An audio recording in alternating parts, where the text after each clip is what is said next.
how do you feel that your team executed down the stretch in the second half of this game? And what was the difference in this game that ultimately ended in bringing you guys to an 0-2 record in the series? I think on down the stretch, we took some tough shots instead of keep attacking. Took some quick threes, dribble up threes that we could have, kept attacking them. But outside of that, let's talk defensively. I mean, they had us all over the place. Attacking the paint, they got points in the paint, they got threes again. So that's 35 threes in 2 games. So Hardaway's playing at a high level right now, so we got to do a good job with him. Coming out on Friday, but they got everything they wanted defensively tonight. I thought the game was pretty easy for them. Thanks. Go to Law. Staying on the defense, obviously that first half was a bit of a track meet. That third quarter, you guys stopped scoring and they started scoring more. Well, not scoring more, but they kept scoring. What do you feel from a lineup standpoint and from a scheme standpoint needed to be better in that second half?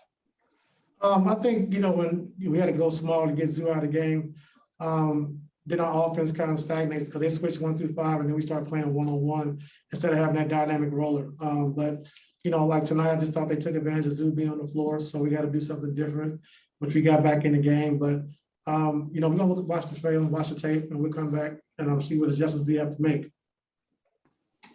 Thanks. Tomer, you can go ahead.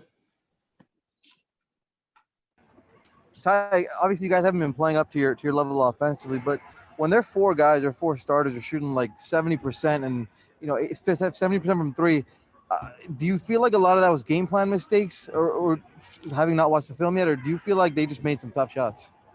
No, I don't think they were very tough shots. I mean, Luka made some tough shots, but that's what he does. But we had some game plan mistakes again tonight.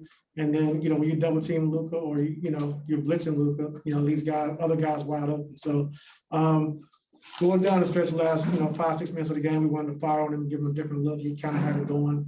They was trying to pick the mismatch, in the pick and roll, and then trying to just have Luka back down whoever was guarding. So they did a good job with that. But, we had some game plan mistakes as well that we just continue to keep cleaning up. What's the level of concern right now, down 0-2, going over there to Dallas? I'm not concerned. Like I said, they got to win 4 games. And, you come in on a opposing team's floor and you play, there's no pressure on you to make shots because you're supposed to, you just try to come in and steal a game or steal 2 games. But now they got to go home and try to keep up the same shooting. So it's easy to come on the road and do that when there's no pressure on you. So we'll see in game 3. Thanks, Tomer. Go to Andrew. Hey, Ty. Nick Batum in that first half seemed to be kind of a stabilizing force for you guys. There's a stretch there late in the fourth where he just wasn't on the court for about 7 minutes. What went into that decision when you've been playing pretty well most of the night? I got to look at it. You've said that you're always confident no matter what the situation of the series is. How do you ensure over the next couple of days that the rest of the roster feels the same way you do going into game 3? You got to talk to them. I've been down before. I've been down all my life and succeeded, so I'm not worried about it. You got to win 4 games, and that's what it is. They won 2 games on our home floor. Now we got to go return the favor. Thanks. Ohm, you can go ahead. Hey, Ty, it's clear this team has championship expectations, and you've said that all season long. What's the state of the mind of the team right now? I know it's right after the loss, but, what's the confidence level of the team right now? You got to ask them. My confidence level is high. We haven't had a chance to talk, so you got to ask those guys. But I think they feel pretty good. Just clean up our mistakes. Like I said, we got our offense going, how we want to attack, how we want to attack this team, which we did a good job, but we got to do a better job of trying to stop these guys, especially in the one-on-one situations where we got to guard the ball straight up. We got to do a better job with that as well. Thanks, Ohm. Farbod, you can go ahead.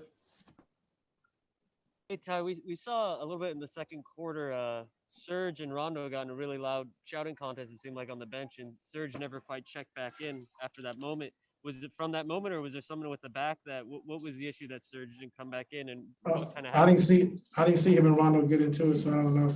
But we just decided to go small, like I said, with T-Man and give us more energy, be able to switch a little bit more speed on the floor. I thought T-Man came in and did a great job for us. Thanks, Farbod. We got time for one more. We'll take it from Justin Russo. Hey, Coach, I was actually going to ask you about Terrence.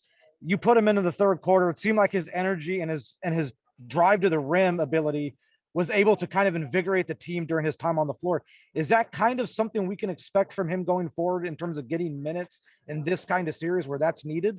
Yes, sir. I think it gives a guy who can switch on the floor, do more switching, especially with their second unit, do more switching. A guy who can rebound and attack, get to the basket, make plays. So, like I said, I was very impressed with how he played tonight.